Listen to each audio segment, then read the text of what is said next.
अपनी मंजिल तक पहुंचने के लिए हम सबको रास्ता तय करना होता है और सफ़र के बाद मिलने वाली मंजिल अगर हमारी मनचाही हो तो उसकी बात ही कुछ और है।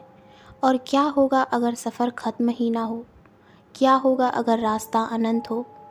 और क्या होगा अगर आप उस रोड पर निकल पड़े हो जो रास्ता आपकी मौत की ओर ले जाता हो? तो चलिए अब हम चलते हैं ना ख़त्म होने वाली सड़क की तरफ। विनय और उसके 7 दोस्त अमीर बाप के बिगड़े हुए लड़के थे।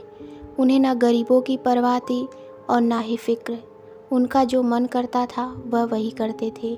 उनका कोई बिगाड़ने वाला नहीं था, लेकिन कभी ना कभी ऊँट पहाड़ के नीचे आता ज़रूर है, कभी जल्दी तो कभी देर से। एक रात विनय और उसके 7 दोस्त पास के ही एक गांव में चले गए। गांव में गरीबों के पास अपने मुर्दों को गाड़ने की कोई जगह नहीं थी, इसलिए उन्हें गांव के सड़क के किनारे गाड़ दिया जाता था। इसी सड़क के किनारे एक बोर्ड पर लिखा हुआ था कि हमें आराम से सोने दें, हम आपको आराम से सोने देंगे। जब विनय और उसके 7 दोस्त वहां पहुंचे तो सबसे पहले उन्होंने वो बोर्ड निकाल के फेंका और फिर जिंदा इंसानों की इज्जत ना करने वाले इन लफंगों के एकजुट ने मुर्दे के साथ भी यही सुलूक शुरू कर दिया। कोई कब्र पर रखे फूलों को फेंकने लगा तो कोई कब्र पर बैठकर शराब पीने लगा। जब इन गिरी हुई हरकतों से इनका मन भर गया तो वह आगे बढ़ गए। अभी तक जो हुआ वह विनय और उनके दोस्तों ने किया, पर अब किसी और की बारी थी। सारे दोस्त उसी रास्ते पर आगे बढ़ते जा रहे थे। तभी उनमें से एक को महसूस हुआ कि बहुत देर हो गई है पर आगे कुछ नहीं आ रहा है और उन्हें ये लग रहा है कि वो उसी रास्ते पर गोल गोल घूम रहे हैं और वह कब्र बार बार उनके सामने आ रही है। तभी उनमें से एक बोला, यार विनय, तुझे नहीं लगता कि हम यहाँ से पहले भी गुजर चुके हैं? विनय, क्या बकवास करता है, लगता है तुझे चढ़ गई है। 2-3 घंटे और चलने के बाद एक दोस्त की नज़र उसकी घड़ी पर जाती है। उसकी घड़ी पर 7 बज रहे हैं और यह शाम के 7 बजे तो नहीं हो सकते, मतलब यह सुबह के 7 बजे हैं। और अब वो सब इस बात को समझ जाते हैं कि ना तो ये रोड ख़त्म हो रहा है और ना ही रात। वो रास्ते पर थके हारे चले जा रहे थे। तभी उनके सामने एक चुड़ैल आकर खड़ी हो गई। उसके बालों से उसका पूरा मुंह छुपा हुआ था, केवल उसकी एक लाल आंख नज़र आ रही थी। इससे पहले वो डर के मारे भागते, वो बोली, हमने कहा था ना कि हमें सोने दो, कहा था ना हमने।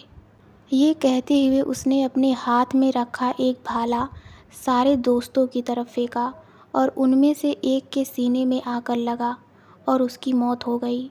घर से 8 निकले थे और अब वो केवल 7 बचे हैं। वह वहाँ से भागने लगे। तभी उनके सामने एक पिशाच आकर खड़ा हो गया। उसके चेहरे पर ना तो कान था और ना ही नाक था, उसके एक आँख था और उसका एक मुंह था। तभी वह पिशाच बोला, हमने कहा था ना कि हमें सोने दो, कहा था ना। तभी वह पिशाच अपने दोनों हाथ ऊपर किया और देखते ही देखते उसके आसपास के पेड़ उखड़ने लगे और वह पेड़ आकर उन दोस्तों के ऊपर गिरे।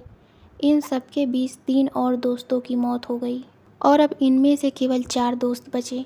चारों दोस्त तुरंत वहाँ से भागने लगे। सब लोग काफ़ी थके हुए थे और वहाँ पीने के लिए पानी भी नहीं था और रात ख़त्म होने का नाम नहीं ले रही थी और ना ही रास्ता ख़त्म होने का नाम ले रहा था।